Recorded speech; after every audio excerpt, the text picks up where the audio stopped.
one game away. Blow up. We're playing for something, man. We're playing for something. This gotta mean something to you. It gotta mean something. Everything you got. Everything you got.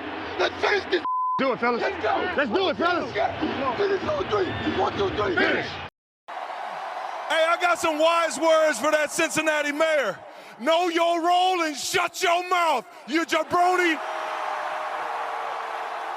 You gotta fight for your right to party! You ready to make history? Come on now. Yeah. You know, there's these two words. And when I say them, people get goosebumps cause they know what happens next. So without further ado, free smoke. Look, scared cause I'm drowning in silence with bad thoughts. These days I don't have nothing to say, man, the bag talks. I put in headphones on my driver. Pull up to the spot and give a good dick and Godiva. I can't lie, I'm uninspired.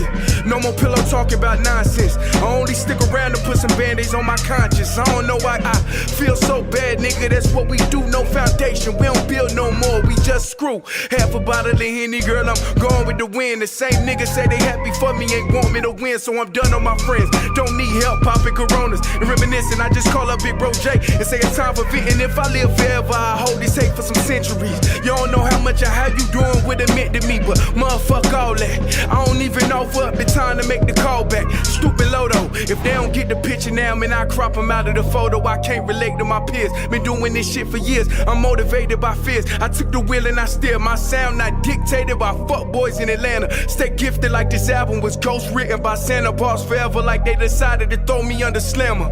Every song's a hit like they picture me underhanders. I could drop a million songs, but they never gon' understand us. Soapbox sermons for niggas never giving chances. Fight our whole lives to get these weak ass advances. Work twice as hard for the shit that they getting handed. And this ain't even nothing we chose, nigga, we branded. Still can't tell why all of these niggas mad at me. I'm trying to get 100 so I can put my team on salary. Give it all to the art, man, I turn my life to a gallery. Man, damn, what a fucked up masterpiece. 1,100 shots and I swear, man, I felt them all. If we ain't even good on our block, man, who can we call? Pre-decline state of mind, we broke crabs in the barrel. Got us fighting our folk, man, this shit just a life of peril. When did winning not become the main thing? I always say keep the main thing, where, you know, winning is the only thing that truly matters.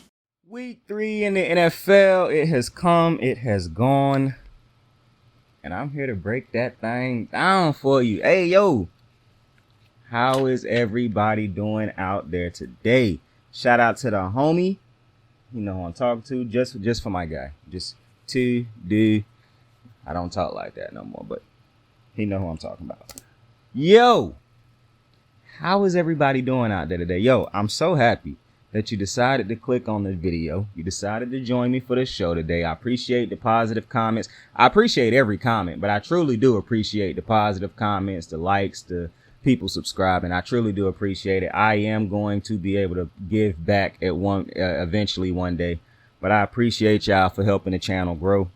And the positive comments, bro, they like gasoline. They like a battery in my back, bro. They get me going. But listen, we gotta talk about some things. Now, obviously, I told you this is a part 2. I talked about the week 3 recap. The first one was basically just the Miami-Denver game.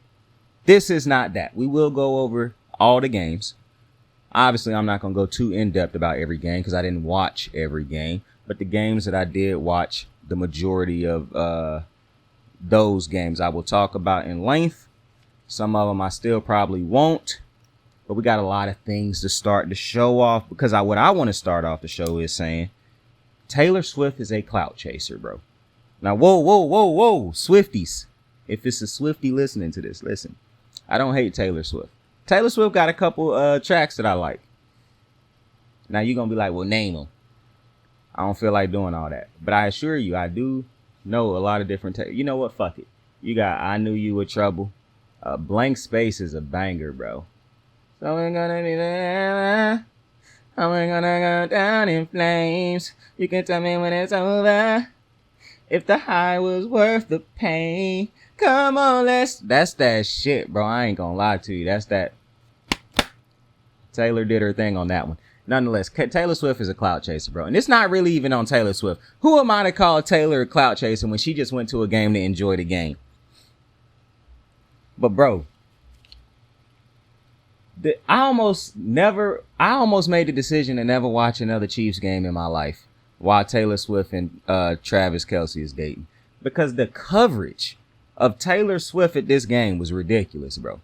That's what I'm saying, man. The obsession with celebrities is ridiculous. I understand talking about her for like a good little minute, for like a quick minute to acknowledge she there.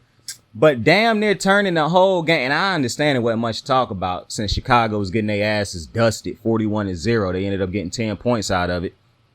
But all I'm saying is we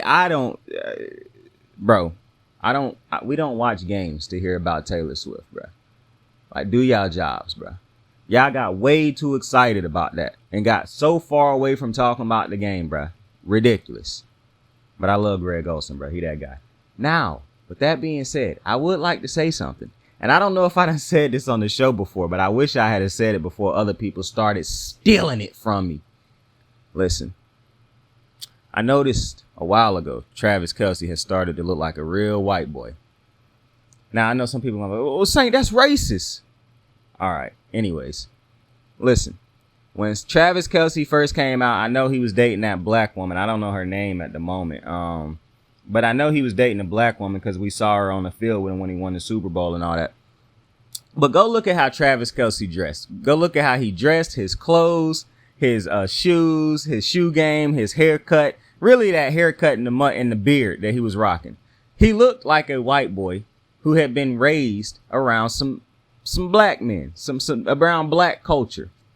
And then randomly, I just started realizing, bro, Travis Kelce looking whiter and whiter by the day. Like, me and my homeboys was joking one day. I ain't gonna tell y'all the joke. I'm not big enough to be getting canceled yet. But, fuck it, I'm gonna tell y'all the joke. Me and my homeboys was at work the other day, and I was like, yo, this dude Travis, cause we was talking about Travis Kelce, and I was like, yo, Travis Kelce look like he could be a real cool member of the KKK right now with the way he be looking sometimes. I don't know what inspired Travis to go full white boy look. It's crazy. I ain't never seen a white boy who don't look right looking like a white boy. But Travis Kelce, because of how I saw him before, now he just look like a weirdo to me. Now, obviously, you know I love Travis Kelce. I do nothing but praise Travis Kelce on this channel. However, I knew he was after a white woman once I started to put two and two together. I literally kept telling my homies, I was like, bro, Travis Kelce dressing like a white boy for a reason, bro. He look like a white boy for a reason. This ain't just him choosing one day, bro, I'm gonna lose all my swag and I'm gonna just start looking like a farmer. Like I could be a dude who the bad guy in the movie after the whole movie you thought I was the good guy. I could come out with some ignorant rhetoric. That I'm just saying, that's what he looked like. So I knew he was after a white woman. At least he got Taylor Swift, bro. At least he got Taylor Swift. And this is why I'm saying this, because Taylor Swift ain't just some regular old white girl. I might not think Taylor Swift really looked that attractive, because I don't really think Taylor Swift looks like a woman. I think she looks like a girl or a pre-adolescent or something like that. Like, and maybe that's just because I see her from the pictures and how she chooses to dress. I just don't think she looked like a grown woman to me. So I'm not really attracted to that. But either way, I don't date white women either. Some people gonna get mad when they hear that. Well, let me put it like this. I ain't never dated no white woman. I ain't never looked forward to it either. Like, I ain't never went out there and was like, yeah, I want a white woman today. Now, somebody gonna be like, bro, how you gonna say what you do and don't date? Whatever, bro.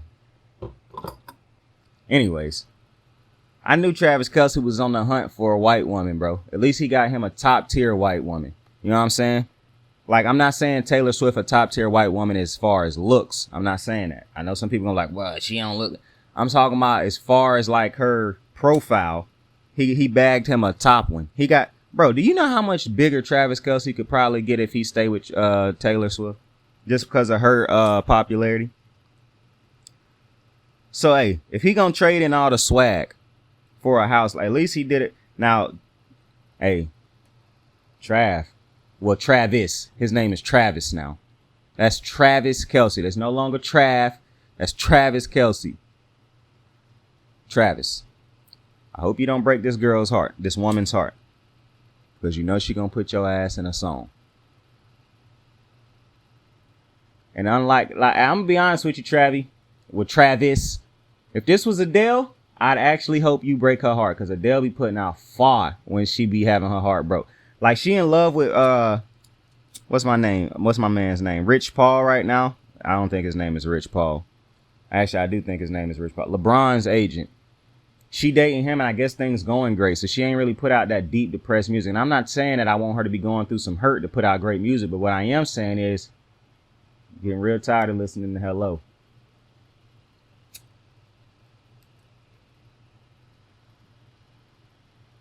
Are ready for what's next?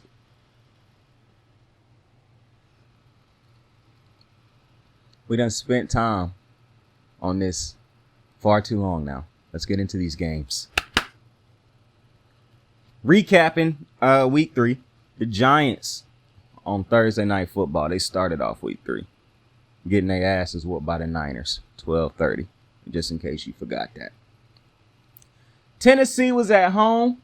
I'm irritated that I picked Tennessee to win this game and they ended up losing. You know, the tricky thing when you pick these games sometimes you'll pick a team where both teams not really looking consistent going into the game. So you just go off of the most recent performance. And as fate would have it, Deshaun Watson actually looked as good as he done looked since he done returned. I understand he had that bad play in the beginning of the game that was all over Twitter. But that's just what Twitter going to do to Deshaun Watson every chance they get. But this was a far better game. I don't know how he ended up having this game without Nick Chubb, but hey. And for Tennessee, bro. And I'm not going to spend too much time on this because I keep saying this. Bro, y'all got to go get a quarterback. Like, y'all have to. For me, it's confusing to me with Tennessee because bro, you are dead ass in the middle of everything. You are not the worst. You are nowhere near the best. I don't understand. I don't understand. Tennessee, to me, should be trying to lose at this point. They shouldn't even be trying to compete for that division. They could end up winning that division with a bad record because of how bad some of the teams in the division seem to be right now.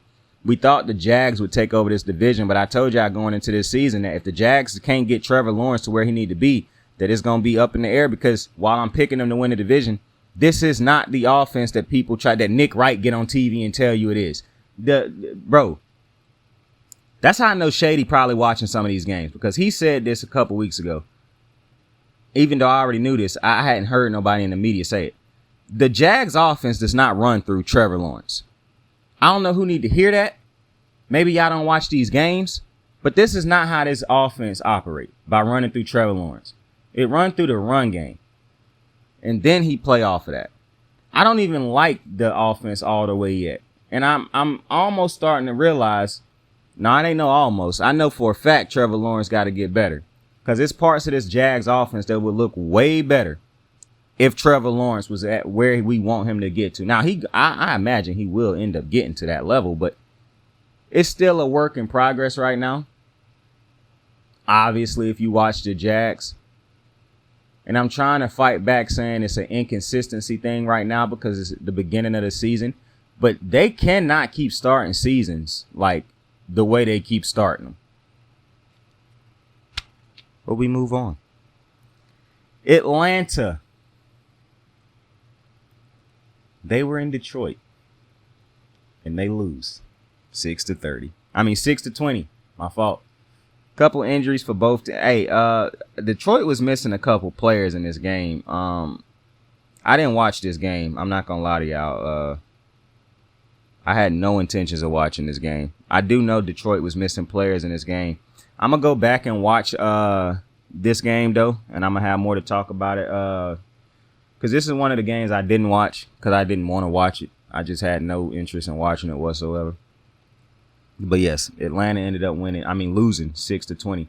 New Orleans and Green Bay. Okay, 17-18. But, listen, like I said on that previous part 1, Green Bay didn't win this. Now, listen, if you watch the show, you already know I'm excited for Green Bay. I like Jordan Love. I love Matt LaFleur. I love Aaron Jones. Aaron Jones did not play in this game also. So, this is why I say, bro, cannot listen to me. These dudes don't even get it right when they report stuff like this. They said Aaron Jones was playing. He did not play. But that's neither here nor there.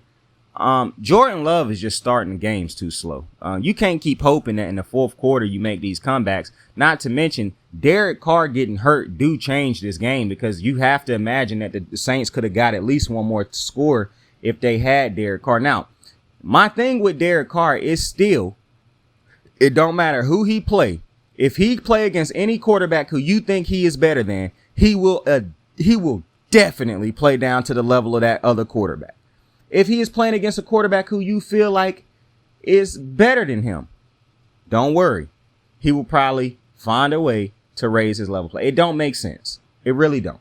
But every time this man play against quarterbacks who he's supposed to be better than, he play like he that quarterback. And it make you say, is he really better than? Like, Derek Carr is inconsistent, bro. That's why I was shocked when people was going crazy like they did last year. But then I had to step back and realize this is a white quarterback. White people with a majority fan base for every sport, believe it or not. So this is just what it is. This is, well, probably not for the NBA, but it's hard for me to doubt that either. Because for every 5 black dudes, there's going to be 10 white dudes. I know that. Or 10 black people is going to be 20 white people. I'm not retarded. I understand that. They are the majority. However, and that's why they make up the most majority of these fan bases. And that's why the majority of these fan bases is ignorant, because they got a lot of ignorant white boys who know they can say and do whatever the fuck they want without any type of real repercussion. Plus, they know they're going to have a bunch of dickhead ass white boys that follow along with them and agree with the same ignorant shit that they agree with. So that's just, once you get past that part of football or sports, then it becomes easier to see stuff. But I was confused at first with the Derek Carr one, because even white dudes, in my opinion, would notice that Derek Carr is not a franchise quarterback in the sense of he changes the, like he raised the winning. That's just not the case. He done had 2 seasons that you can point out as being good seasons, not even great seasons, just good seasons. But I also have to remember, bro, it's going to be them white boys that's just going to defend that white man. They're going to see people attacking Derek Carr and they're going to say, he don't deserve this. My dad looks like that. My brother looks like that. My cousin looks like that. And that's what's going to happen. Now, I'm going to tell you what's funny. Black people can admit that they root for certain people because they look like them. And we're not used to seeing people like us get wins. So when we see one, we root for it. Example, Deion Sanders.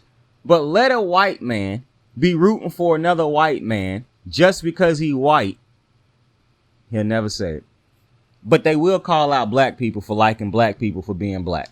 You even done convince some of these coons to hate their own kind for liking their own kind. It's crazy. But nonetheless, back to football. Green Bay do have to figure out. And listen, I understand that Jordan Love is still, technically, this is a rookie because this is his first year where he is coming into the year expecting to be the starter every game. You know, I love Matt LaFleur. Matt LaFleur offense. Now, obviously, it's going to be a natural step back because he don't have Aaron Rodgers. So as good as his offense will be, he still don't have the quarterback doing some of the things that, you know, in the offense that make the offense seamlessly move seamless also. So Jordan Love is going to have to develop and get to that point. So I'm not concerned about that, but they do start these games a little too slow for me. And I think that could end up biting them in the ass eventually. But I still pick Green Bay to win this division. Now, for New Orleans, I do think I'm at the point where you have such a great cast of players on defense, but now it's becoming a yearly thing where you don't know offensively what you are going to do. Like, I understand you're about to get Alvin Kamara back, and I understand Chris Olave is a fucking stud. The offensive line for the Saints not as good as it's been in the past.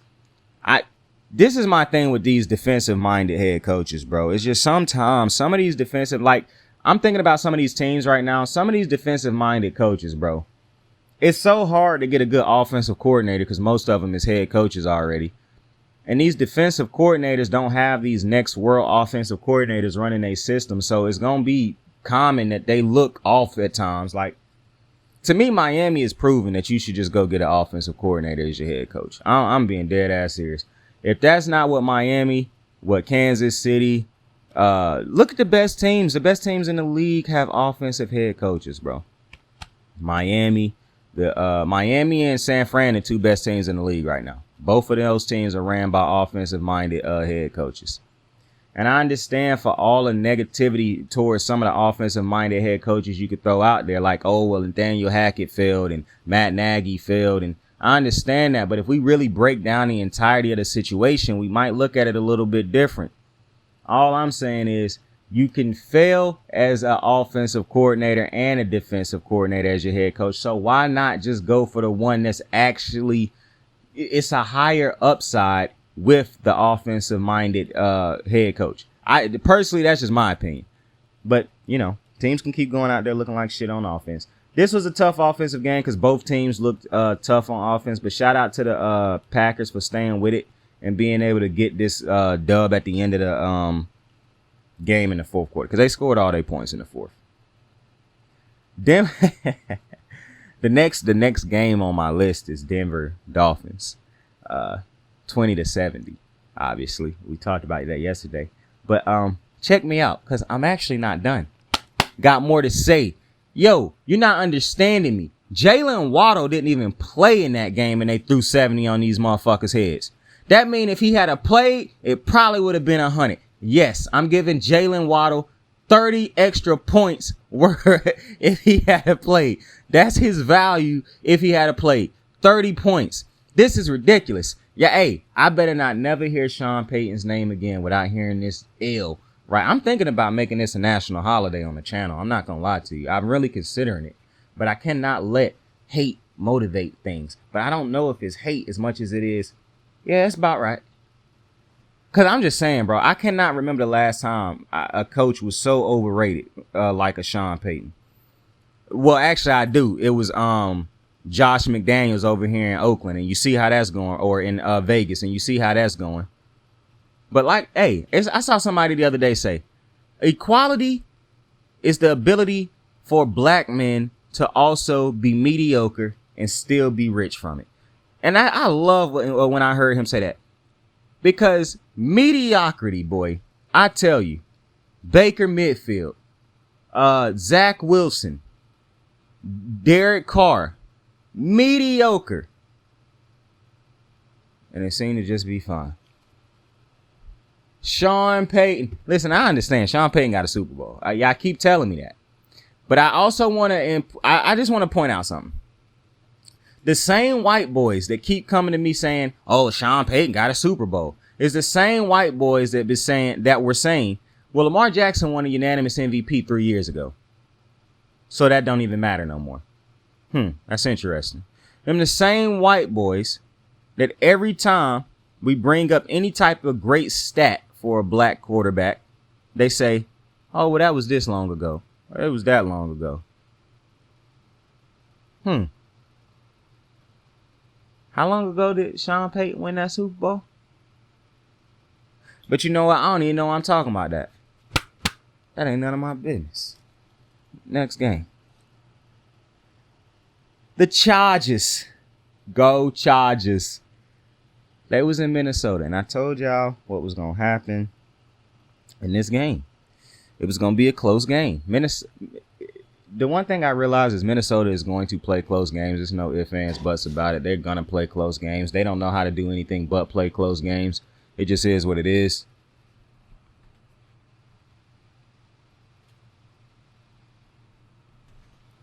And occasionally they will take an ass whooping. But aside from that, this is very much a team that is playing close games. I saw the score last year, the stat where they won 9 games by 1 score. And I saw Michael Lombardi say, who is a phenomenal football mind, say, yeah, they could lose 9 games by 1 score this year. And when he said that, my face lit up because I was like, bro, that is facts. It's like ideas that I know, but I hadn't said out loud yet that somebody say before me. And I'm like, bro, this dude's brilliant. But I can't let people get away with saying some things that I would say, because some people say shit that I would say, but then followed up by saying a whole bunch of ignorant shit. I'm not going to name no names. Not Michael Lombardi. Lombardi the GOAT. But I'm going to tell you what's interesting in this game. The Chargers won this game by 4 games. They still 4 points. They almost lost this game. I need to go back and rewatch this game, dead ass. Justin Herbert threw this ball 47 fucking times. and completed 40 of those throws. They still only won by 4 points, and he threw for 400 some yards. Keenan Allen had over 200 yards, and they still barely won. This is my problem with the Chargers, bro. And this is my problem with y'all white ass fans, to be honest with you, because you like to boast about and talking about, and ESPN, all the analysts on ESPN. This ain't no white thing with the analysts. This is all the analysts on ESPN. And all y'all white fans on Twitter, bro, who love to suck stats penis, bro. This man just threw for that many yards and shit, and they still only won the game by 4 points. And they almost lost the game, gave the game away. What is the difference than when he played just like this in other games and they still take L's? This is what I'm saying. These stats, this shit don't matter. These gaudy stats that Justin Herbert can put up don't matter. They matter this time because he won. But this is what this man does and take L's, and y'all be celebrating it. And I got a problem with that because I was watching First Take the other day, and Shannon Sharpe, who clearly not watching these Raven games, say the Ravens offense don't look, and he keep taking shots at Lamar basically. It's always on Lamar Jackson for Shannon Sharpe. Nobody else played for the Baltimore Ravens. It's just Lamar Jackson. The Ravens, matter of fact, I'm going to get to no. We skipping to the Ravens game right now, as a matter of fact. We doing two games at the same time. Because the Ravens lost 22-19 at home. And I'm sick and tired of the Ravens losing games at home for the last 3 years. It's really starting to piss me off. But I guess that's Lamar's fault too. But let me talk to you. Shout out LA Knight. How in God's name, and Lamar do have a fumbling problem right now. I'm on to that. But how in God's name do you get a safety, the Ravens? You're about to get the ball punted back to you with 2 minutes and 3 seconds left. And your coach do not tell the player, do not take a fair catch. The Colts have one timeout left. So if you get this punt and you run that 2 minute clock out, now the Colts get one timeout. You can basically kneel the ball out to win the game. How is that not on John Harbaugh? How is that not brought up by Shannon Sharpe? How is his observation of the game, Lamar Jackson is a problem, when at the end of the game, we all know how hard the NFL is. At least that's what he like to say when he talking about Pat Mahomes' rough games. Or that's like what the white analysts like to say when they talking about Joe Burrow, who haven't had a good game yet. But I don't see people getting on TV telling you he can't throw. All the talent he got, you could easily say Joe Burrow struggled when his talent don't show up because that's who carrying him. But that's not what they decide to do.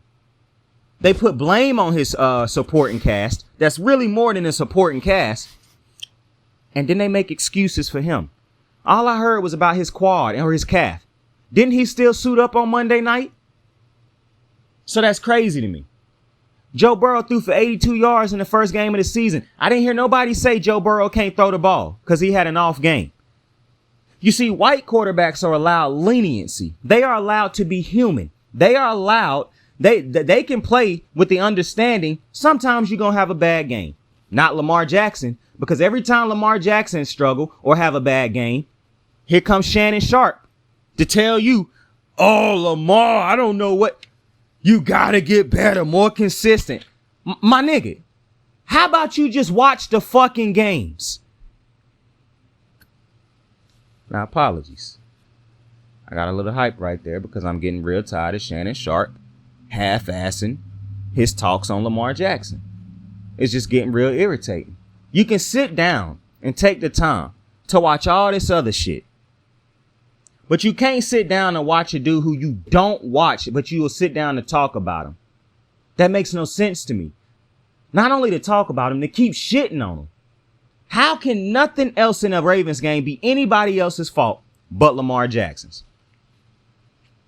But you was mad at Skip for disrespecting you. And that's all you keep doing to Lamar. Oh, but of course, he is 3-time Super Bowl champion. He got a gold jacket, so I should just listen to what Shannon Sharpe said. What he says should be law. But I actually watched the full Ravens games. Something clearly Shannon ain't doing.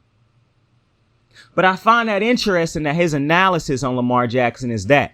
Because I haven't heard anybody come out and say that about Justin Herbert, Joe Burrow, Josh Allen. You know, quarterbacks who done struggled to start the season also. And when I talk about Justin Herbert, it ain't even about him struggling throwing the ball. We know he can dink and dunk his way to some yards, and we know that they can throw the ball good enough with the weapons. It's that L in the L column that he keep racking up. Lamar Jackson 2-1. You listen to Shannon Sharpe, you think he 0-3 with 5 interceptions on the season. This expectation that even black analysts don't realize they have on a black quarterback to be so better than what you expect out of white quarterbacks. Because Justin Herbert got paid his contract in the offseason, and I didn't hear Shannon Sharpe say a word about him not deserving that contract. I didn't hear him bring up the expectations of Justin Herbert, and he got the opportunity to do that every single time he sit down at a desk, whether it be undisputed, whether it be first take. Man, I seem to not hear these expectations. I don't hear these other quarterbacks get ripped and talked about they can't throw and this and that. These constant ignorant narratives that have followed Lamar Jackson. It's not just a white man that's keeping the narratives alive. It's the Stephen A. Smiths and the Shannon Sharpes who refuse to watch games, but they'll watch highlights. But it's whatever. The Chargers ended up winning that game 28-24. To the Ravens game. Yo, y'all gonna stop making excuses for John Harbaugh. And I love John Harbaugh. I done been a huge supporter. I'm one of the people who said he shouldn't have got fired when people was talking about he should be fired. Sunday made me say to myself, it might be time for this motherfucker to be on a hot seat. You cannot blow that game.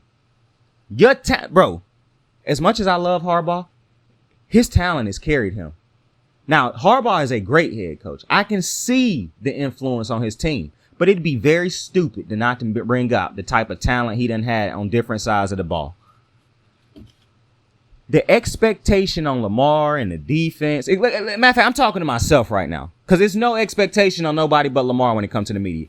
But when I watch a Raven game, I have an expectation. I talk about it every time I break down a game. It's an expectation for the defense. It's an expectation for the offense because they are not. Lamar ain't the only person who get paid. For a head coach to blow that situation at the end of that game, it's just unforgettable. Bro, it makes no sense. You think a butt fumble is god awful? To me, John Harbaugh letting us lose that game is god awful. Because people love to blame it on this and that. Y'all blame coaches who really don't have nothing to do with their team taking L's. John Harbaugh is the reason the Ravens lost that game. You can keep telling me about the blatant no call on the pass interference, the blatant no call on the face mask. I understand both of those no calls as far as like being mad about them. I'm always irritated that refs don't call stuff for the Ravens. That's just something I'm used to. John Harbaugh can control his coaching. He can't control what the refs do, but he damn sure can control. If I'm the Ravens, I'm probably going to send both of them videos to the league. And I'm going to probably send a whole bunch of clips from last year to show that Lamar Jackson is being holed by these referees. But other than that, that's all I can do. John Harbaugh can coach better than what he did at the end of that game. And, you know, this shit that he say, oh, I saw 158. My boy, on the TV it said 2 minutes and 3 seconds. And I highly doubt that the TV going to be that much wrong in the game. And then you later admitted it. You just didn't want to take full credit for that L. But that is on John Harbaugh. And I understand he's a Super Bowl winning coach, so that's an embarrassing moment for him to want to take credit for. But that's on John Harbaugh, not on players. I don't care how bad the offense played and how great the defense played to that moment. I don't care what had happened in that game to that moment. You literally got a safety, and that was the game if you play that situation. And what coach doesn't play that situation right? But this is the thing that happens when the media never holds coaches accountable until they start to get fired or until you can blatantly see them doing a bad job. But John Harbaugh just cost his team a win in a 17-game season where L's is important. And all I hear is Lamar Jackson. You niggas make me sick, bro. Again, excuse me because I'm telling you, boy. New England. They had beaten the Jets, I think it was 15 times in a row. Well, make it 16. And I told you it was going to happen. And I knew it wouldn't be like a great game. And I'm going to be honest with y'all now that this game is over. I was scared to pick the Patriots. Because the Jets defense is good enough to steal a win. But I want to talk about the Jets. Because I'm seeing this, the Jets locker room is a problem. And I understand Aaron Rodgers done got hurt, so, you know, the morale is down and expectations have changed and whatnot. And I understand Zach Wilson is not that great of a quarterback. I understand all that. But Zach Wilson did not draft Zach Wilson to the Jets.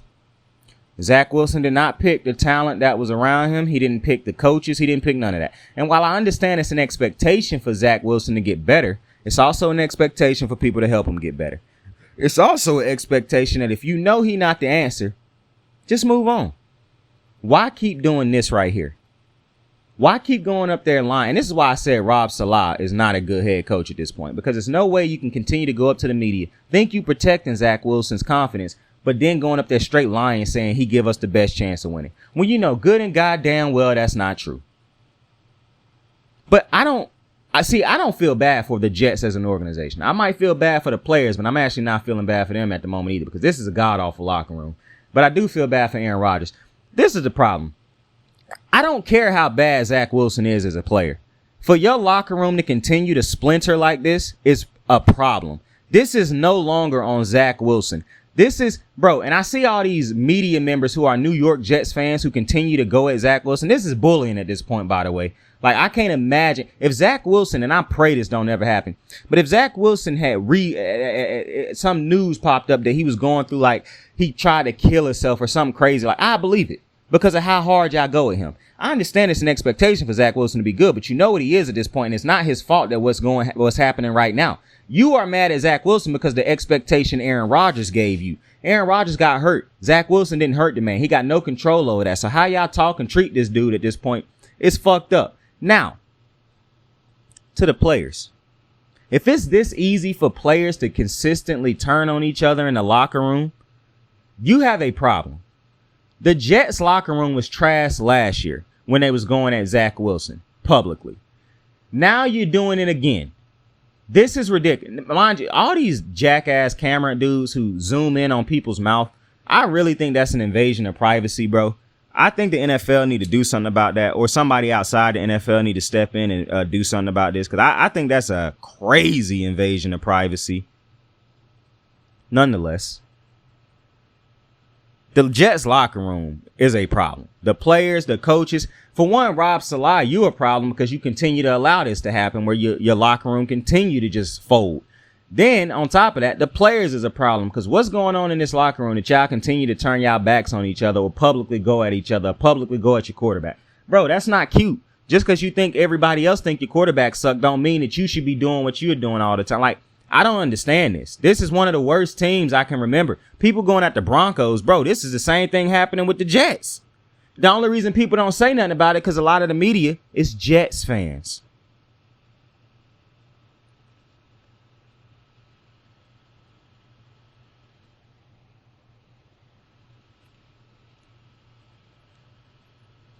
But I digress. Buffalo goes into Washington and they pick up a 37-3 dub. Now listen, because you know I'm going to talk about my guy. My guy Josh Allen. They still got him playing kind of safe football, it looked like. And I get it. They don't want him to keep turning the ball over. But what I would say is, I'm getting real fucking sick and tired of everybody trying to blame Josh Allen. How about you go get him another receiver so he ain't got to abuse Stephon Diggs all game like he have to do all year? How about that? How about we stop waiting to the playoffs for Gabe Davis to be good and go get another number 2 receiver that can actually help my guy Josh out? All right, I'm done being biased towards Josh, but I told y'all, man. Listen, my man Matt Milano didn't have the craziest game, but you know we're going to talk about all-pro Matt motherfucking Milano. One of my favorite players in the league. Shout out to that guy. Just an absolute stud of a player, bro. I got to remind y'all that every time we look at it, every time y'all see Matt Milano, y'all going to think of me. Dead ass. It's a couple players y'all gonna think of when y'all see me. Lamar Jackson, definitely. Aaron Donald, most definitely. Matt Milano was one of them. I'm telling y'all, bro. I want y'all to love that man as much as I love that man. Because you should want your team to go out there and try to get him, even though the Buffalo not stupid. They're not getting rid of Matt Milano. That I'm telling you, that's baby Luke Kuechly, bro. And the only reason I call him that is because I don't want to disrespect Luke Kuechly, because Luke Kuechly was another one of hymns. Luke Kuechly was just a joy. Could you imagine if they played in college at the same time on the same defense at Boston College? That would have been hell. My goodness. That would have been. I'm going to tell you somebody who used to remind me of Matt Milano, who people thought was the Matt Milano before Matt Milano, Blake Martinez, who played for the Giants, because he had that year where he had all them damn tackles. And I kept looking at Blake. I kept watching them games. And I was like, man, I don't really think he that great. I just think the Giants defense always on the fucking field. And it turned out the Giants defense was just always on the fucking field. Because it's a difference between getting a lot of tackles because you always on the field and getting a lot of tackles because you a ball magnet. Matt Milano was just a magnet to the ball, bro. But I told y'all going into this game also, I saw people picking Washington. I'm going to just have to get past the fact that I be seeing people pick some of the weirdest games in my opinion. Because I guess some of my picks be weird to people. Like, I picked Tennessee to beat Cleveland, but I told you it was only because both teams came into this game looking rocky. But it's no shot I'm picking Washington to beat Washington to beat Buffalo. That's crazy. Even at home, y'all got way too much faith in them first dubs for Washington. Like I thought would happen. Washington's defense did much of nothing, which is a problem for me still because you got that type of talent on defense. Yet Washington can continue to go into games and their defense not end up being the story in a positive light after the game. That's a problem for me. I just saw a team get 6 sacks. Well, you know what? This is not fair because I've been telling you Cincinnati's defense been great for a while, but they just had 6 or 7 sacks in a game on Monday. You would not take all those. Now, I know I like the pass rushers on specifically Hendrickson. Bro, you don't know those players more than you know the ones on Washington's defense. Yet those ones on Cincinnati are the ones that make the who have more of an impact towards winning.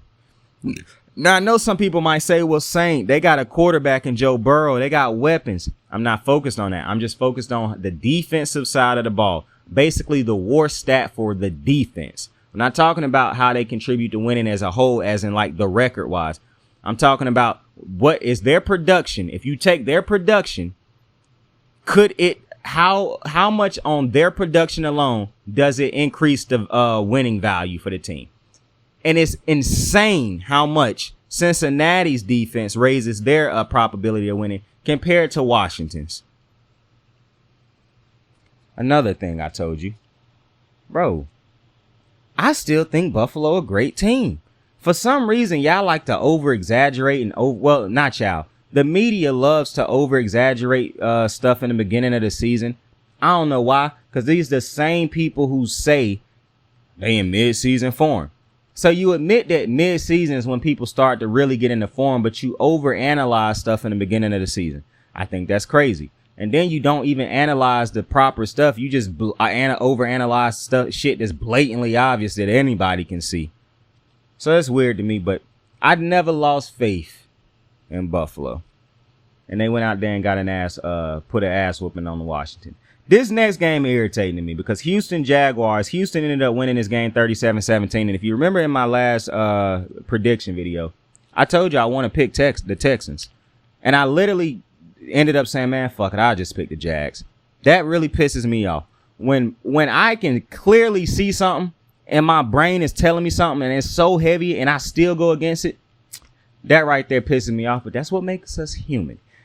I knew the Jags was losing this game. I told you, the offense just haven't looked good for Jacksonville right now. They're a team that does not operate great if Trevor Lawrence is doing everything. They need him to be. They need to run the ball. Running the ball ain't been good for the Jags right now, and neither has Trevor Lawrence. I understand the offense has not looked great for Houston, but what has looked great for Houston since week 1 is the secondary. Now, I don't imagine you'll hear people tell you that Trevor Lawrence can't throw the ball. Because after Lamar beat the Texans in week 1, but still struggled a little bit against that defense, people was telling you, oh, Lamar don't look good. You know, he can't, all the ignorant shit still. I imagine what they'll say after Trevor Lawrence just laid an egg against this team. Just well, not in terms of 0 points, but just play like shit against this team. Mind you, Trevor Lawrence really ain't looked great this season. Haven't heard one person get on TV and talk about how he can and cannot throw the ball, how he need to get better at throwing the ball. You know, the shit that Shannon Sharpe like to get on TV and do to Lamar Jackson. But that's neither here nor there. Like I said about Jacksonville, though, that offense right now is just not good enough. And I understand I could point to the defense and talk about all the things the defense can do better. But at the end of the day, you got to be able to score some points. And I knew the Texans defense is good enough. I understand people don't watch the Texans. I understand it. When I watch them sometimes, I'm wishing I'm not watching them. However, the Texans have a great secondary, bro. I keep telling y'all that. They also have a pretty good front seven now. It's not all world. It's not all pro. But they got pieces. They have pieces. So, and they got D'Amico over there. I'm just telling y'all outright. Don't be shocked if this team end up making a run to win this division off of the defense alone. I'm telling you, y'all don't watch the Texans. So every time I say anything positive about them, it could sound crazy. But I actually watch the Texans here and there. Well, I watch them a little bit more than here and there. I got to watch damn near every team at some point in time, y'all. I mean, I got to. I can't get on here and talk about this shit if I don't. Or I just tell you I haven't watched it yet, and I'll get to it. But I actually watch the Texans. I do wish the Texans would change their uniforms. I hate their uniforms for some reason. I can't stand them. I just don't like them. And I don't like the mascot, like the logo. I wish the Texans would just have a whole fresh-ass makeup. Like, you are the Houston Texans, bro. Swag up a little bit, bro. Beyonce was born in Houston, bro. The Astros is winning World Series. Meg Thee Stallion was like, come on, man. Bun Beat, like, bro. Come on, man. Y'all got to do something, bro. I don't like the Houston Texans logo. I don't like the color. And I just realized this. I never realized how much I hated their logo and shit and their color scheme until now. But I hate it. I absolutely hate it. I wish they would rebrand. I really do wish the Texans would rebrand. But good win for the Texans. We already talked about it. Carolina, Seattle. And I didn't realize something. I got this game right, obviously. Seattle won 37-27. Shout out to my guy, Andy Dalton. You know I'm always going to give Andy Dalton love and respect if you watch the channel. I'm a big Andy Dalton guy. He terrorized me and my team along with A.J. Green for a long time. So I'm always going to show the Red Rocket respect. I fuck with Andy Dalton heavy. That's my guy. I hope to interview him one day. I like Andy Dalton. I really do. I'm glad he decided to grow a beard. My guy looked real cold with that beard. He could be in a TV show or something, bro. Stop hating on Andy Dalton, man. But listen, Carolina's defense is garbage. It's amazing to me the fall from grace the defense that made from a year to now. It's pretty crazy. I don't really know. I continue to tell y'all I don't see the greatness of Frank Wright, but I'm going to keep watching. What I will say is this. Seattle's defense is supposed to be way better than what they have shown so far. I am actually shocked that the Seattle defense has not been better than it has been. Not to mention, Gino looked good as far as them stats. But man, I feel like we leaving a lot of points. I said we. I feel like Seattle, and they scored 37, but I just feel like Seattle done left a lot of points out there this year. It's early though, so I'm not worried about it yet. But I'm keeping a closer watch on Seattle, bro, because it's interesting. Carolina, though, my goodness, bro. I said this all season they might spend it going all out on weapons. Man, they need to spend it on weapons, receivers. A line. They need to fix this defense. I understand Shaq Thompson was out, but bro, you score to make the game like a one-score game. Then the Carolina defense just immediately let them march right back up the field, like without any type of resistance. So that was crazy. Chicago, they were in Kansas City to take on the Chiefs, and obviously they lost 10-41. Now, I'm hearing all of you people who don't watch the football games. And, bro, I see this dude on Twitter who like to be like, even Terry Bradshaw. Bro, you think I give a fuck about what Terry Bradshaw say? He don't sit down watching full Bear games. That motherfucker he had a TV show. He got to cover multiple. Man, that motherfucker ain't sitting down watching a full Chicago game. He trying to support Justin Fields just for the clout. Listen, all you clout chasers out there who don't actually sit down and watch Chicago Bear games, I'm getting real sick of your shit. Stephen A., who not sitting down watching full games. He said Dan Orlovsky don't watch full games. Well, if Stephen A. want to say he get on TV and watch full games of Chicago, I'm here to tell you I contest that is a lie. And if he is sitting down watching, he don't know what he watching. Or he's sitting down in the game watching his ass. Because it ain't no way he watching these games saying to himself, oh yeah, this on the head coach. You think the head coach and the offensive mind coordinator want to go out there and call 50 million fucking screens? And then y'all say let him run. Let him run. Fuck his throwing development. Him running last year got a bunch of L's in a row, but fuck it. Let him run again this year. What'd that lead to? See, what I'm starting to realize is not only do y'all not watch the games, but now y'all just argue to argue. I don't like these analysts.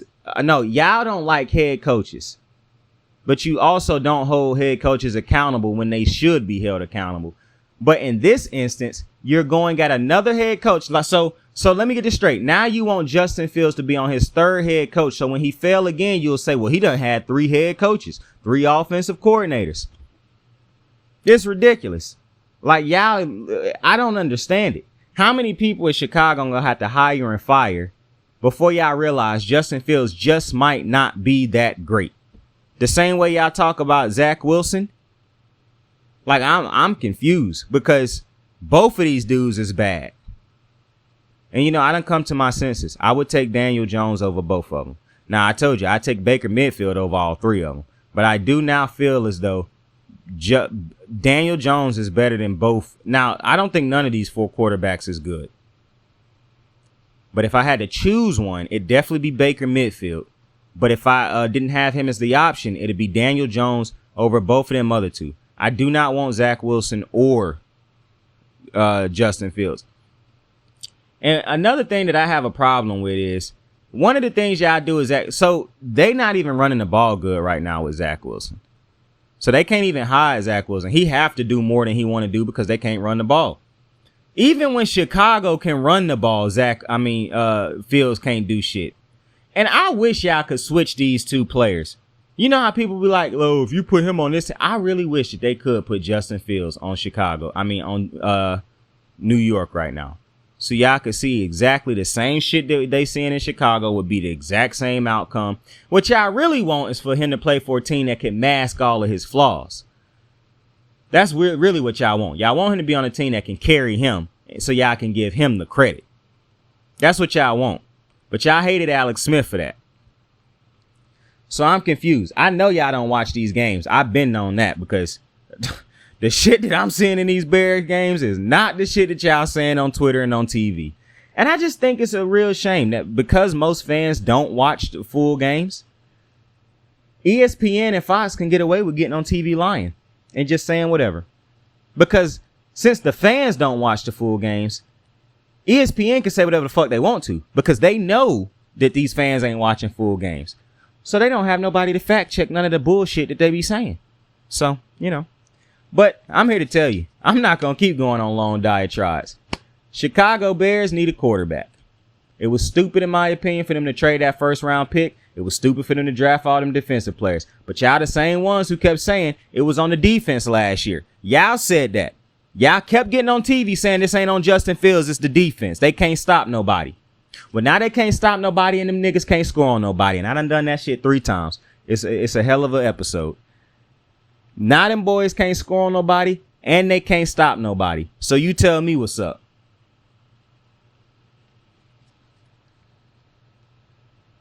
Moving on. Dallas, Arizona. I told you, bro, I'm not going to kill Dallas right here. I understand Dallas lost 16-28. I'm not even sure that Arizona is trying to get Caleb Williams because they have Kyler. Which, to bring this back to how stupid Chicago is, they could have traded for Kyler Murray. I know he was hurt, but you still have more of a chance to win when he get healthy than you do when this dude with Justin Fields, instead of wasting him on defensive players. And I don't completely think they wasted him, but I'm just telling you, I'm going off of what, you know, the people who was like, oh, well, the defense was the problem. Even though when y'all kept saying that, that was wild to me because they had just traded away damn near all the good pieces on the defense. So obviously the defense was going to struggle. But it's still crazy to me that y'all be seeing like Pat Mahomes has never played with a top tier defense. For some reason, y'all gave Derek Carr that same excuse This how I know y'all don't be watching games, bro. Cause some of this shit y'all be saying is just so outlandish. Like over all these years he was there, they never had a defense. That's why he didn't succeed. What? I watch Aaron Rodgers take a sorry defense to the playoffs every year. What you do in the playoffs is dictated on how bad that defense is. Winning games is not always going to be dictated on having a good or bad defense, bro. It's crazy that y'all keep using that as an excuse, especially for quarterbacks who don't even average 20 points a game. But I digress. I'm not mad at Dallas for losing this game. Dallas's offense is going to have to step up eventually, though. It cannot consistently just all be on the defense. They are going to have to eventually, at some point in time, be able to get something done on the offensive side of the ball. Dallas's problem right now is they're not operating good in the red zone. And that interception, Dak, now I do want to talk about that. Dak, come on, bro. Who the fuck was you throwing that to, Dak? I'm whispering because I don't want nobody to hear us talking. Bro, who the fuck was you throwing that ball to, bro? It was 3 Cardinals right there, bro. 3 of them. Now, you know I'm going to support you, bro, because everybody be hating on you. So I don't want nobody to hear what I'm saying to you right now. But Dak, bro, we got to fix this. Shady be hating on, well, Shady be telling the truth, but I can't even, I want to say Shady hating, but I can't because you be doing shit like this. Dak, bro, who was you throwing that ball to, bro?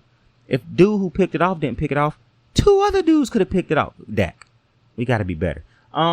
Yeah, bro, back to what we was saying, though. I understand people going to be talking about Dak and that interception, but I done talked to my guy about that already. And no worries. No worries. Won't happen again. Listen, I'm not a Cowboy hater, and I'm going to just be honest with y'all. The Cowboys was the team that I was going to say was going to the Super Bowl. It's hard for me to say that over the 49ers. But let my boy Dak get a couple good games in there. I'm switching. I'm going to tell y'all why, though. And I like Brock Purdy. Yeah, I know I like Brock Purdy. But Brock Purdy, I haven't seen him really have to do much with his talent alone. And while I understand Dak, no, bro, y'all not finna sit here and tell me Brock is a more talented quarterback than Dak, bro. It's just not gonna happen. I understand that they both is in great situations. Matter of fact, let's move on. I don't even want to talk about it no more, bro, because I was about to have to go slaughtering my boy Dak to try to defend my boy Dak, and I'm not doing it. Not doing it. Cowboy fans, it's all right, bro. We'll get him next week. You know what's crazy? I ain't never been a Cowboy hater. I don't know why. I don't like Jerry Jones, but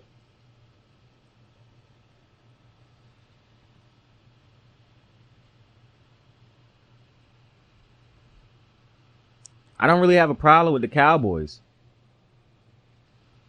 I think they're a good organization. I think they're a good team. I like the uniforms. I love the stadium. I don't know. Maybe that hatred for the Cowboys just missed me at birth, but Pittsburgh, Vegas, I'm not happy, bro. I picked Vegas. Jimmy G was concussed. Okay, so Pittsburgh won this game. I'm not talking about that game too much. This is what I want to talk about. Devontae Adams. Basically saying, you know, he want to be traded, basically. And I saw somebody say you can't blame him, bro. He want to win. What? He requested a trade from Aaron Rodgers to go play with Derek Carr because they was teammates in college. But he want to win. He said he always dreamed of playing for his hometown Raiders, but he want to win. Y'all confusing me, bro. This is what I'm saying. Y'all make excuses for players y'all like. Y'all say stupid shit for the players y'all like. I love Devontae Adams. I done praised him too many times. But we not finna do this. This that Dame Lillard shit. Where Dame Lillard keep trying to use KD as his excuse for being a loser.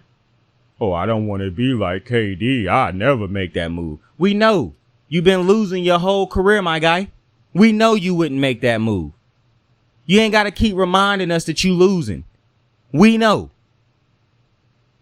And I don't know why they keep letting you get it. And see, this is my problem too. Because y'all don't like KD, who really is real, to be honest with you. That's why y'all don't like him.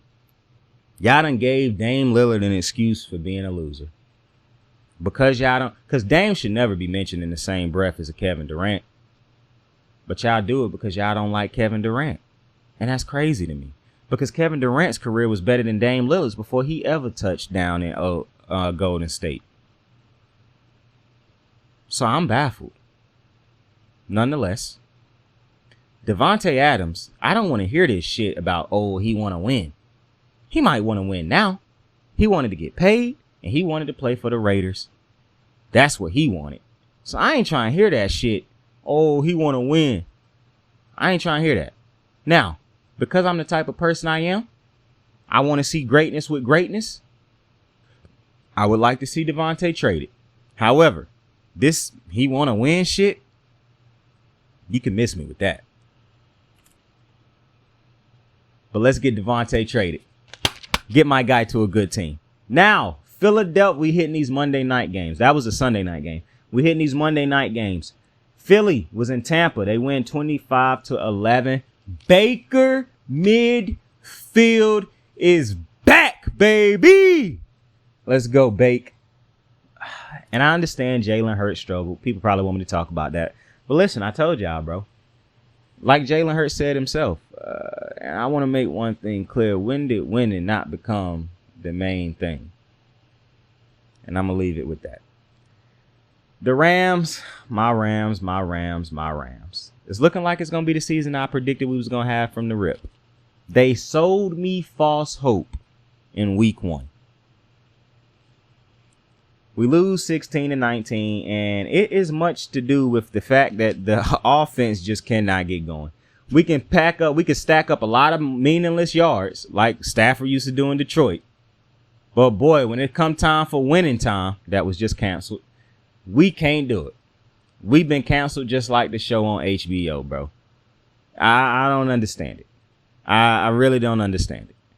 The offensive line can't block. Stafford got terrible pocket awareness at the moment. He don't see blindside sacks coming. He got no feel whatsoever for the pressure. He throwing bad interceptions. We got a lot of bobble passes coming left and right. We trade Cam Akers for Williams, and Williams is not a guaranteed catch in the catch game. I'm confused by that because he bobbled a lot of catches. And I don't think as good as he might have looked in some area. I don't know, man. This offense just don't look great right now. You take away all the catches from Tutu and Puka, we just don't look great. We can't score touchdowns right now. It's rough. But shout out to Aaron Donald. That boy. The GOAT. That boy. The GOAT. Hey, I saw Joe Biden call LL Cool J LJ, whatever the fuck he said. He said, the muscles on that boy, that's racist. That's racist when you say it, Biden. That's why he quickly switched it to man.